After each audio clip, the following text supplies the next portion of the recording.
What's up, guys? Welcome back to Newswave. We have a bunch of stuff to get into today. We got to talk about this weird thing that happened the other day from Nintendo with this review system they had set up, and then they disabled it really quickly. We're going to go over really what happened there. Big sales from Horizon Zero Dawn, and on the opposite end of the spectrum, tiny sales for Metal Gear Survive. We'll go over how it compares to a couple other, well, in this case, Metal Gear Solid 5 mostly, how it compares there in Japan for its first week's sales. Should be a lot of fun, guys. If this is your first time here, consider subscribing. We do a lot of gaming news and different tech teardowns and reviews as well. It's a lot of fun here on the channel, so consider doing that. But for now, let's get started. All right, so first things I want to get into very quickly. I noticed, as well as others, because it started making the rounds online, the 400 gigabyte micro SD card from SanDisk, so an actual real one, not like that 512 gigabyte card that I bought for $9 that turned out to be worth pretty much nothing at that point,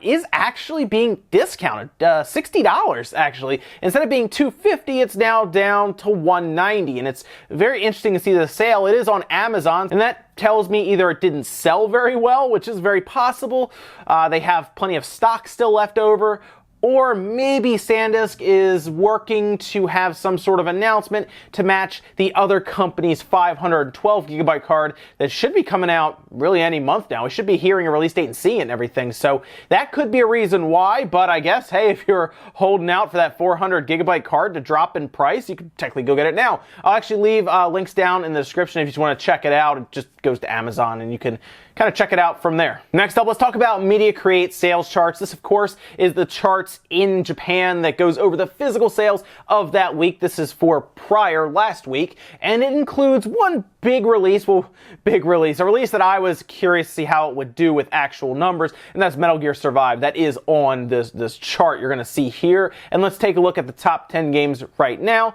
and you're going to see at the top, Monster Hunter World, yes, is still there as we'd expect, 53,000, almost 54,000 actually, coming up on that 2 million mark there in Japan already. That's pretty quick. Girls in Panzer, number 2, there's Metal Gear Survive, number 3, 31,359. While you're looking at this chart and saying, man, it's number 3, that's a little higher than I'd like to see. Trust me, that's higher than I really wanted to see. I wanted to see this thing absolutely tank, but we're going to talk about, like I said, numbers for Metal Gear Solid 5 in a minute here. Senran Kagura is there, number 4. Splatoon 2, Mario Kart 8 Deluxe, Legend of Zelda, and then Super Mario Odyssey make up the next, all the way down to the top 8. And then Dynasty Warriors 9 drops down to number 9. And then we have a new entry on the Vita at number 10 with Harukanoro Toki. So let's talk about Metal Gear Survive very quickly, because you're probably looking at this chart, like I said, and saying, oh no, it actually has done well. Well, if we look at what Metal Gear should be doing, it's actually not that great. Remember Metal Gear 5, when that came out, The Phantom Pain? That actually sold 411,000 units in Japan in its first week on the Media Create sales charts. That is between the PS4 and the PS3. So in this case, it sold less than 10% of what we saw with Metal Gear Solid 5. So this is not good for the Metal Gear series. It's very clear in this case that Japan was not tricked by the Metal Gear name, and it also shows that the Metal Gear name is not strong enough just to pull a game forward with bad press. It's pretty clear that this game is going to be considered a flop by many, as a lot of people want it to be, because it's not Metal Gear as we've seen. You could say it's a spin-off, but even some of the spin-offs we've seen with Metal Gear are actually good, and they're still pretty fun. This is just Konami without Kojima. Let's be honest here. That's what we're seeing with Metal Gear Survive. A very unoriginal, unimaginative game that is at this point jammed microtransactions in for save slots. And you know what? Like I said, a lot of people are going to be happy to see this and see it perform less than 10% of Metal Gear Solid 5. And honestly, we'll probably see it fall off this chart very quickly anyway. Hardware is next, with the Nintendo Switch taking back the top spot. The Switch really hasn't moved from that 39 to 40,000 mark. It's pretty much set in there. It's just the PS4 that has been dropping. That PS4 systems with the Pro and the regular added together, 34,775. That continues to drop from from last week. That's about 15,000 or so unit drop. The 3DS, 11,236. The Vita, 5,000 units. And then the Xbox One actually had a little bump there to 274 units. So this to me is probably what the charts will continue to look like for a while. I think Kirby is going to give a pretty nice boost in this case to the Switch. You might see 150 to 200,000 Kirby units move in the week that it comes out. I could definitely see that. Switch will of course jump as well, as I'm sure Nintendo will get some extra stock there. The PS4 had its run with Monster Hunter, and despite them having 4 games in the top 10 here, actually took up the top 4 spots, it still wasn't enough to get it to outsell the Switch, which really hasn't had any big releases recently in Japan. There's kind of a build-up now in the next couple weeks for Kirby, and then we'll see probably the Switch take off again, because that is actually a pretty large, mid-tier game. I mean, large to me is like, Monster Hunter or Mario or Zelda. I think Zelda kind of in Japan, but you gotta understand, Splatoon 2, we'll say that. So in this case, wait for Kirby, you'll see a big jump in the next couple weeks, and that'll probably run all the way through the end of March, whereas I think the PS4 is going to kind of cool off and kind of settle back into its 25 to 30,000 units, in this case, per week. Next up, let's talk about, here's the trailer. I don't really know what to say about this, but Final Fantasy 15 appears to be having a crossover with The Sims 4. I wish I was making that up.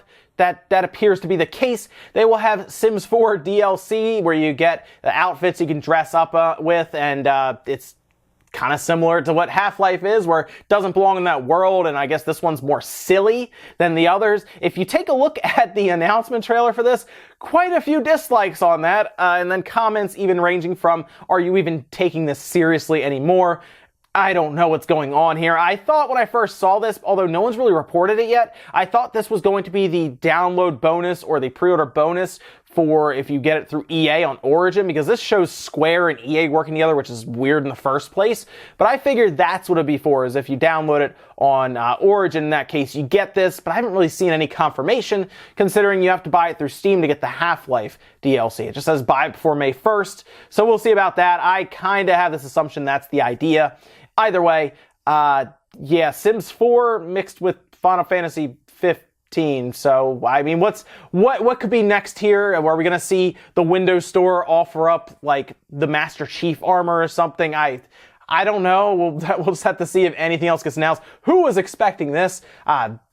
No one. I mean, who asked for it? Next up, let's talk a little bit about this weird set of events that happened here with the Nintendo review system. I have no idea what's going on with this. It sounded like a good idea when we first heard about it.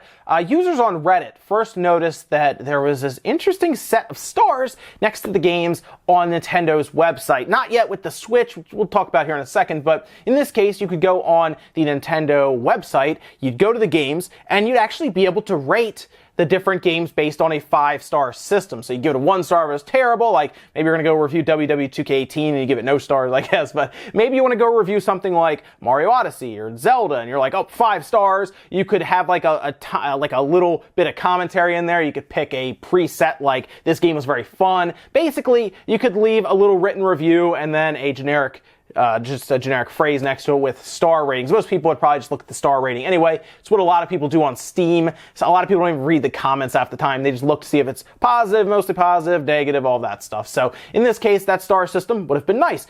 However, Nintendo strangely just removed it completely. Like it was there and then it was gone. Pretty odd. I think it took a couple days, 3 or 4 days for this to just disappear.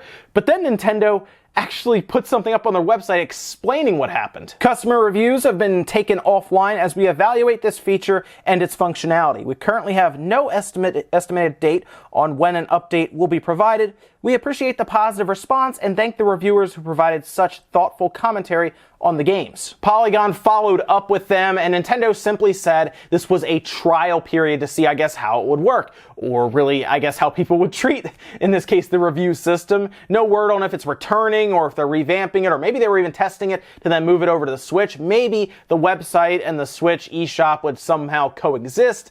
There were some cool ideas here with that. I really like the idea of course, including a rating system that could possibly be viewed on the Switch eShop. That's something I think the Switch could definitely benefit from, is having some kind of review system. I think there are some games on there like we said, WW2K18, that could benefit heavily from a rating system. And I think some developers might try a little harder if they know they could put out junk and then a bunch of 1-star ratings will pop up. That's something that might push them a little harder to make sure the game is either stable, has all the features, or just flat out works. Either way, Nintendo, I hope you do get this review system out. I hope it's something people can review on their website, or they can review it straight on their Switch, because I think it's definitely needed. The other interesting thing is Nintendo required you to have played at least 2 hours of the game, so you can't just go in and pretty much review bomb a game that you've never played before, something we see occasionally on Steam, back when people would just review bomb everything. They do it on Metacritic a lot, if you recall. People review bomb Metacritic like crazy, but let me know what you guys think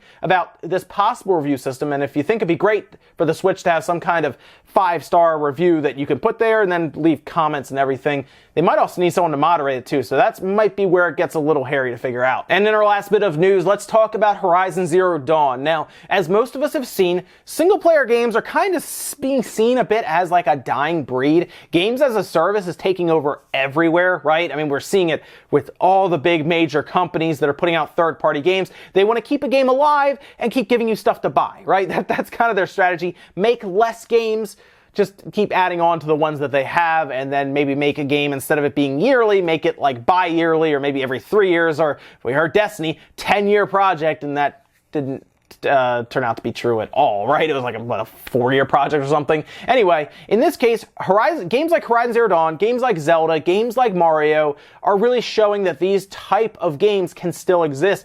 And we got more proof of that yesterday when Sony announced that Horizon Zero Dawn has sold 7.6 million.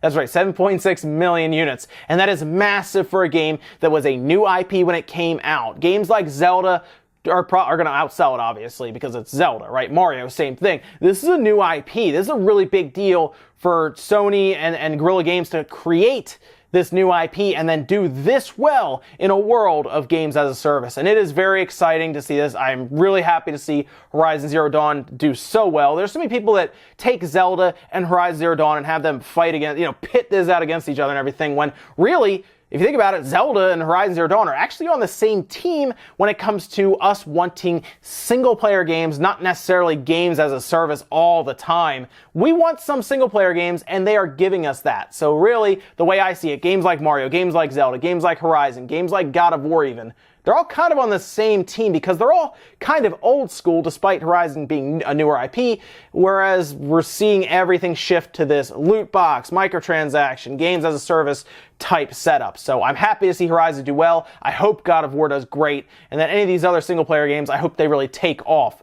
So we'll see from here, guys, but big celebration there for Horizon Zero Dawn. Ladies and gentlemen, that's going to do it for Newswave today. If you enjoyed this video, hit the like button, guys. It really helps out. If not, hit the dislike. Leave a bunch of comments down below about everything we talked about today, whether it is this Nintendo review system that just randomly popped up and then went away. Do you think it's a good idea, or do you think they just don't need reviews? I think it could only help, because it might save some people some money based on what we're seeing with a couple of these games coming out, right? There are always bad games on every system, so I think personally a review system is pretty much required at this point. Also, let me know what you think about the Media Create sales. Maybe you were happy to see Metal Gear Survive really sell less than 10% of what Metal Gear Solid 5 sold, or maybe you're expecting it, or maybe you're having a good time at the game and you don't get all the, all the hate that this game is getting. Thanks, guys, so much for watching, and I'll see you tomorrow morning for Newswave, 8 a.m. Eastern Time.